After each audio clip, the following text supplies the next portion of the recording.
mojom druhom videu.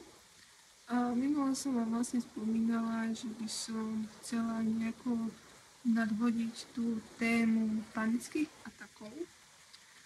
Tak začala by som vlastne týmto videom, povedala by som vám proste niečo k tomu viac, niečo konkrétne, čo sa aj týka mňa.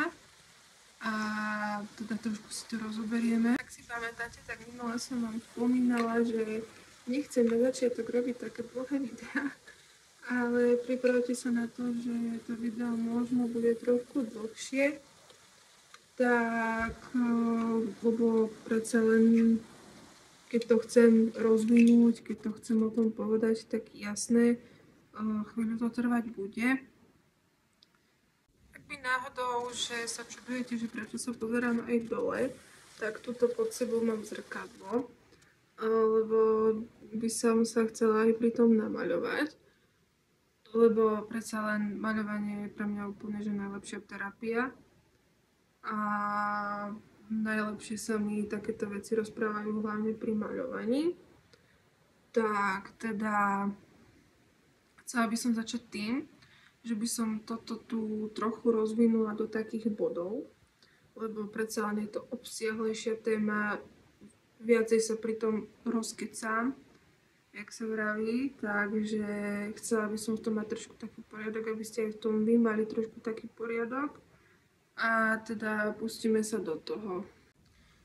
Dôvod vlastne, prečo toto video robím, je ten, že ako som vám spomínala už minule, že naozaj chcela by som toto riešiť, chcela by som o tom trošku rozprávať, lebo už minule, keď som sa o tom vyjadrila na Instagrame, tak strašne veľa ľudí mi proste napísalo, že majú s tým skúsenosti a že oni to sami majú. A je to fakt, že strašne veľa ľudí mi to napísalo.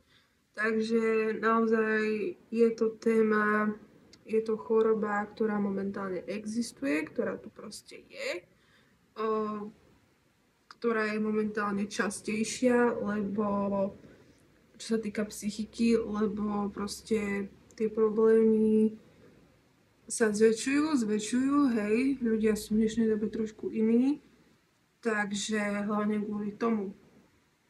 Možno si vy z toho niečo zoberiete, možno nie, takže len chcem upozorniť na to, že vy môžete mať konkrétne iné skúsenosti.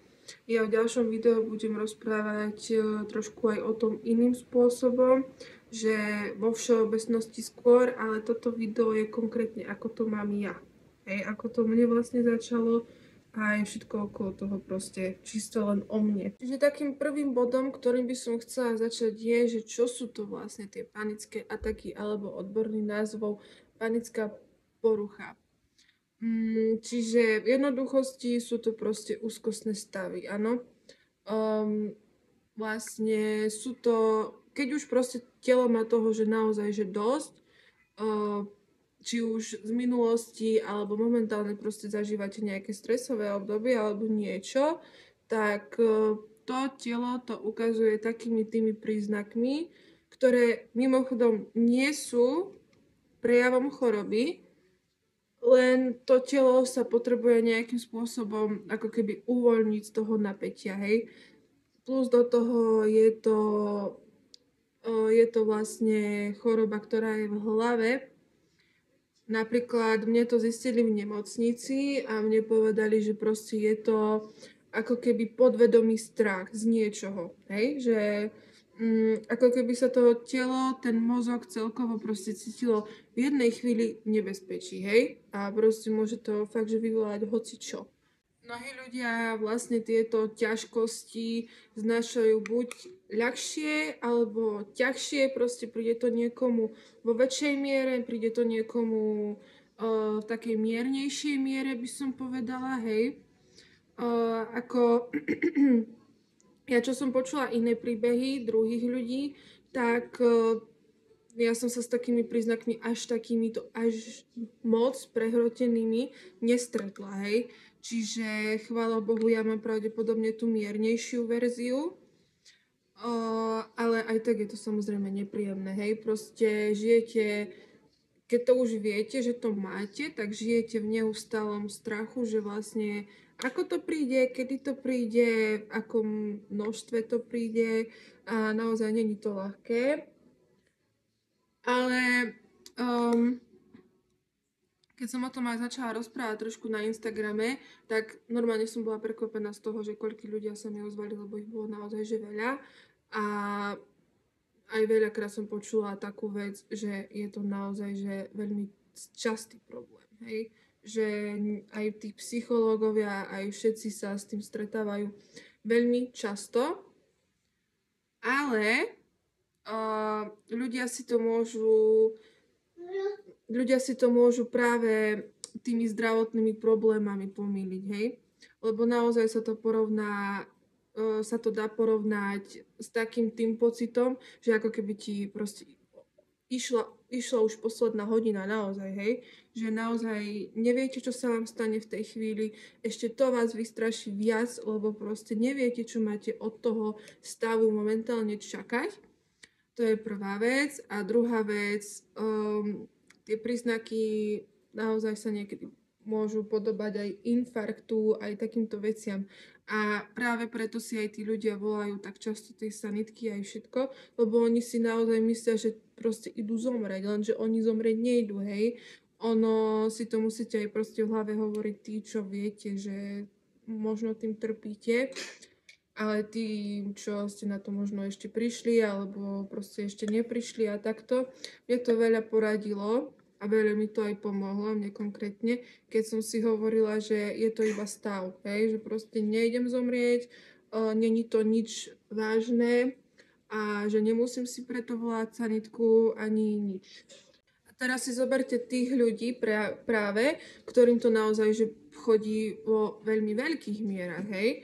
Ako mne napríklad kamarátka jedna známa hovorila, že ju to chytí len tak v autobuse, že proste musí vystúpiť z autobusu, predýchať si to a potom až môže fungovať, hej. Ja si myslím, že to je práve preto, že ja to nemám až v takej miere, lebo ja hneď ako som vedela, že proste to mám, tak začala som s tým nejako pracovať, hej. Začala som si o tom čítať, a to si pozrieme v ďalšom videu, že aké tie príznaky vlastne všetky sú, aj všetko to vám poviem potom. Ako som povedala, teraz to je hlavne o tom, ako to mám ja. Ale naozaj, ja som s tým začala pracovať hneď, okamžite. Ja som ešte ani psychologičku nemala, ja som už proste vedela, ako dýchať napríklad, hej. Alebo čo vlastne robiť. Ja som už zistila, že čo to je, akým spôsobom to prichádza. Proste už som mala pomaly všetko odsledované od tých prvých príznakov.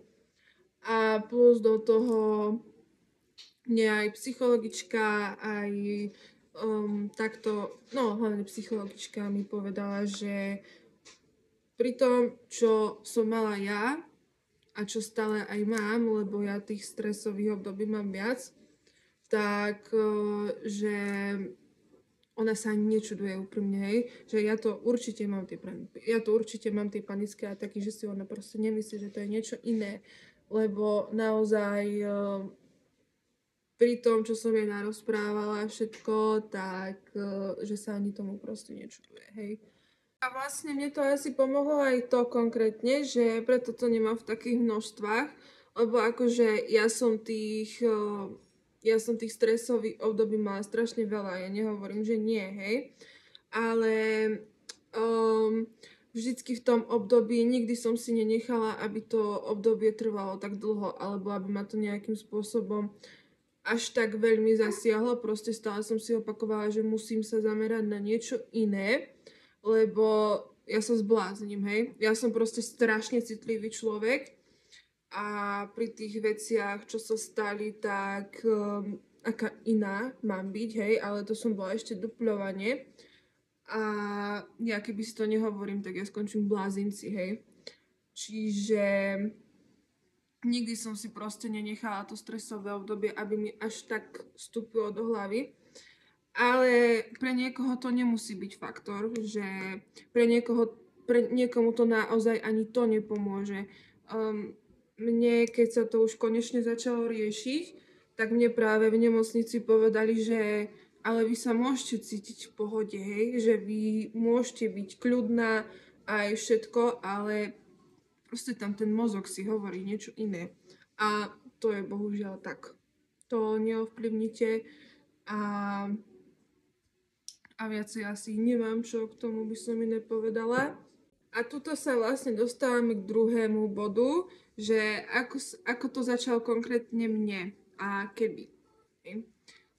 No, takže ja som už asi cca pred pol rokom si začala všímať takéto nejaké výkyvy v hrudi a tieto veci, hej, ako nikdy to neprišlo až v takom veľkom znení, ten atak, ale párkrát aj predtým som si volala sanitku, lebo myslela som si, vždycky to samozrejme odoznelo, ešte keď prišla tá sanitka, už keď tu bola sanitka, tak ja som už mala ukážkový tlak aj všetko.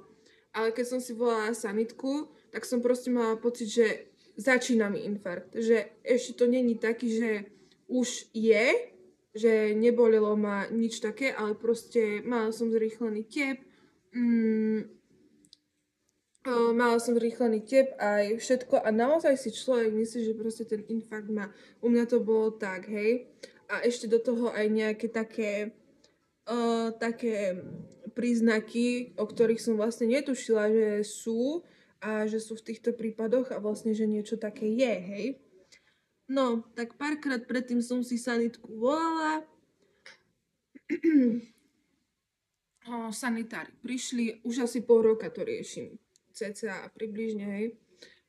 Sanitári prišli a samozrejme vždycky ma vysmiali, hej.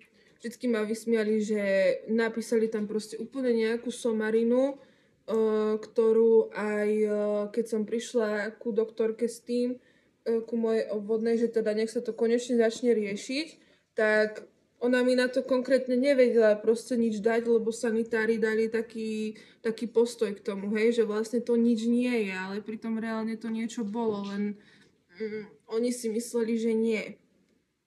Hej, lebo oni vždycky, keď už tí sanitári prišli, tak ja som mala ukážkový tlak, ja som už bola relatívne OK, hej.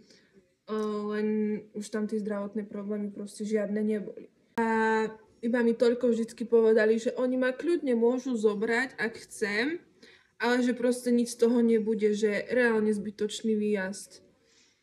A neviem, či to tak majú všetci, ale proste sanitári konkrétne tu v Nitre a celkovo zdravotníctvo, to ono má také veľké nedostatky. Ja napríklad si pamätám, keď som čakala Damianka, bola som v 3. mesiaci, tak si to pamätám do dneska. Ja som mala obličkové kamene. Mne ich proste normálne aj diagnostikovali. Ja som si musela do tej nemocnice zajsť sama. Hej, to je prvá vec. Aj keď som si sanitku volala, ale že to není život ohrozujúci stav, takže či si môžem ísť sa dopraviť ja sama do tej nemocnice, tak čo som mala robiť, hej, ja som ledva žila, akože. A prišla som do tej nemocnice s tým, že mám taký problém. Ona mi normálne povedala, bola som aj na sone, aj všetko, ten kameň tam reálne bol v tých obličkách. Ona ma poslala domov s paralenom. Tá doktorka. Ona ma poslala normálne domov s paralenom, tehotnú s obličkovými kameňmi, že proste dajte si paralen. Ja vám nemám čo dať, lebo ste tehotná. 4 dní som ležala doma ako taká pizda s väčším a väčším zápalom, s väčšou a väčšou teplotou, zimnicou, so všetkým možným. A potom po 4 dňoch, keď už sa mi konečne podarilo, nech po mňa príde sanitka a nech ma berú. Takže toľko k dnešnému zdravotníctvu v Nitre, hej. Akože Nitra je super mesto, celkovo sa tu dobre žije, ale to zdravotníctvo nie proste. S ním som není spokojná vo veľa ohľadoch, ale keď človek nemá tú možnosť, tak čo iné má robiť, hej. No a asi pred mesiacom sa to konečne začalo riešiť s tým, že proste panický atak, ja som v tej chvíli nevedela, lebo som nevedela, čo to je, hej. s tým, že panický atak proste prišiel silnejší, prišiel vo väčšom množstve, tak to poviem, hej. Kde sa raz stalo, že bola som pri šporáku a mne podskočilo niečo v hrudi a zložila som sa na zem proste, hej, lebo sa mi strašne zatočilo v hlave a mala som pocit, že keď si nesadnem, tak odpadnem. Tak som si musela sadnúť, chvála Bohu som neodpadla ani nič. Chvíľu som čakala, potom to prešlo. Vravím, že idem sa vyvetrať von, že idem na balkón. Tam sa to trochu zlepšilo. Po pár minútach som vyšla s tým, že idem si ľahnúť ku maličkému a že uvidím, ako mi bude. Ľahla som si a začalo sa mi strašne, ale že extrémne ťažko dýchať. Ale že to bol normálne taký pocit, že som nevedela, kde mám pľúca, hej. To bolo strašné niečo. Tak som došla tu vedľa do izby, do kuchyne, čo tu máme. A vravím, že volaj mi sanitku a znova ma zložilo na zem. Lebo asi z toho strachu, alebo čo to bolo, lebo ja som si naozaj myslela, že ty kokos, čo teraz, ako teraz, čo? Tak som si ľahla na posteľ, chytila ma zimnica. A sanitka už bola zavolaná aj všetko. A chytila ma strašná, že extrémna zimnica. Tak sanitári prišli. Už mi bolo zase relatívne dobré, hej. Srdce proste normálne bylo, aj všetko. Hlava sa mi už netočila, dýchalo sa mi normálne. Len tá zimnica akože stále ma klepala, hej. Ale tak donieslo sa mi oblečenie a bola som už tak v rámci normálu. Došli tí sanitári a proste EKGčko, toto všetko. A povedali, že by ma zobrali, že proste je to tamto EKGčko zrýchlené, ale že by ma zobrali na testy do nemocnice.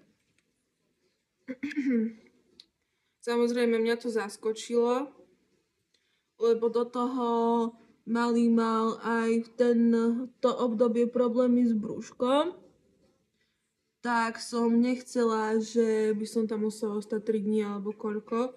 Ak náhodou, tak som povedala, že pôjdem ku svojej obvodnej lekárke s tým, že dajte mi iba odporúčanie na EKGčko a proste na testy celkovo, čo sa týka srdca a týchto vecí. A pôjdem si ku svojej lekárke. No, tak na druhý deň som šla ku svojej lekárke.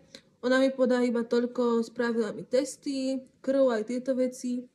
A povedala mi iba toľko, že ak by to náhodou prišlo znova, mám si dať magnésko a 10 minút skúsiť predýchavať a ak to proste znova neprejde, tak mám volať sanitku, hej. Tak okej. Šla som domov a o 2 dní znova, hej. A o 2 dní to bolo také, že ľahla som si do postele k malému, znova zrýchlené dýchanie, zrýchlený tep, ťažké dýchanie, posadila som sa a zrazu nič. Ale takto stále dookola. Tak vravím, že dobre, idem si dať magnésko, sadnem si a budem predýchávať. Čo na to neprešlo, ono sa to práve že zhoršovalo, hej.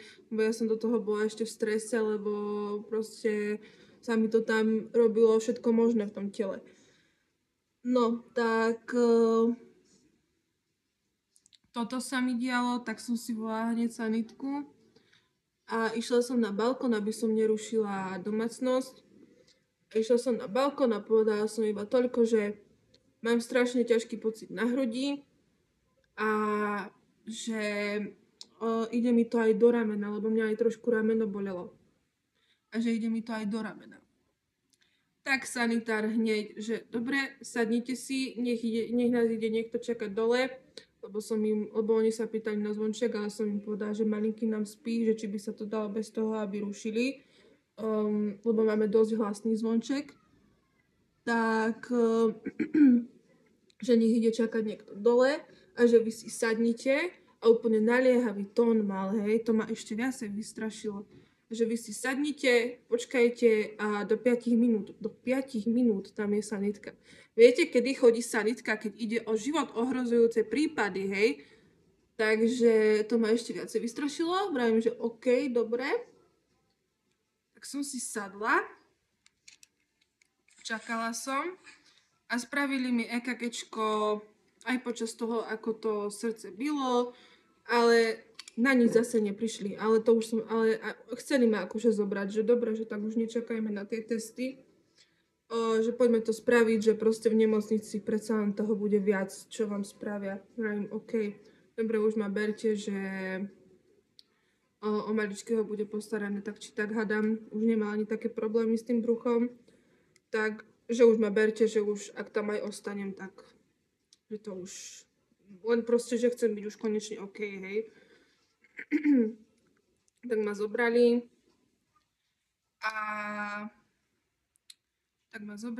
a bola som tam celú noc. Urobili mi všetky testy, všetko. Nakoniec mi zistili, že proste nič so srdcom to není, ani s pľúcami, ani nič podobné. Ohľadom toho, že to není ani žiadny život ohrozujúci stav, ale že jasné, zľaknúť som sa mohla. Ale že proste sú to tie panické ataky. Že mala by som si nájsť psychológa alebo psychiatra a riešiť panické ataky. Pardon, kavička. Samozrejme, bola som prekvapená, lebo som nečakala, že mne by sa niečo také mohlo diať, hej. Ale tak, ako vidíte, preto som aj povedala, že naozaj nikdy neviete. Nikdy neviete, že či to máte, nemáte aj vy, preto som aj na to spravila video.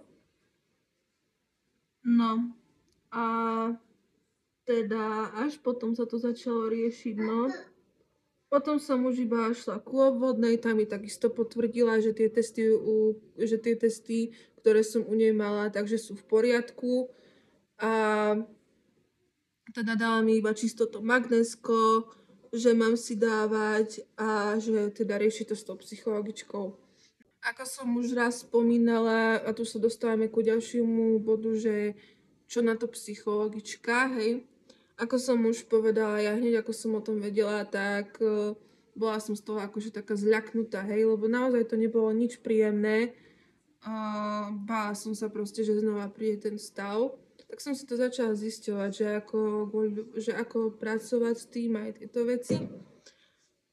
A teda to si povieme v ďalšom videu, hej. A hovorím, ja som ešte ani psychologičku nemala, už som to začala riešiť, pozerať, ako čo, aby som proste vedela. Na čo sa pripraviť, na čo sa nachystať. Potom som už prišla iba ku psychologičke. Povedala som jej, čo ako s tým pracujem, aj tieto veci. Ona mi tiež tomu povedala niečo. Napríklad, že vidí, že s tým pracujem veľmi dobre, že len tak ďalej. A že ten panický atak treba vlastne ako keby pracovať s ním a zastaviť ho práve vtedy, keď cítite, že to na vás ide. Nie v tej chvíli, keď už je, ale proste keď to na vás ide, hej, že musíte si sami vyzistiť, že čo vám to tak spúšťa, aké predmety alebo vône, proste to je jedno. Ja si pamätám, že mne to minulé sme pozerali TV Twix v telke a mne to tam jedna taká smrtka spustila. Som sa nadýchovala pri telke, lebo oni tam proste robili niečo s takou smrtkou, ktorá vydala taký hnusný zvuk. A ten hnusný zvuk mi proste spôsobil ten panický atak. Hej. Momentálne som v takom štádiu toho celého, že musím si zaklepať. Nemala som to už pár dní. Čo je, chvála Bohu, dobre. Keď aj cítim, že to proste ide, tak to hneď aj stopnem. A som momentálne taká, že už viem, čo to je. Už už som aj po tej psychickej stránke kvôli tomuto OK, už nežijem proste v tom strachu, lebo viem, že neumre. Viem, že to není život ohrozujúci stav. Hej, viem proste, že neumieram. Viem, že nemám žiadnu takú vnútornú chorobu, nejakú s telom alebo niečo, lebo akože to by som bola strašne nešťastná, keby sa toto mne dialo. A teda tak. Chvála Bohu, mám to zatiaľ pod kontrolou.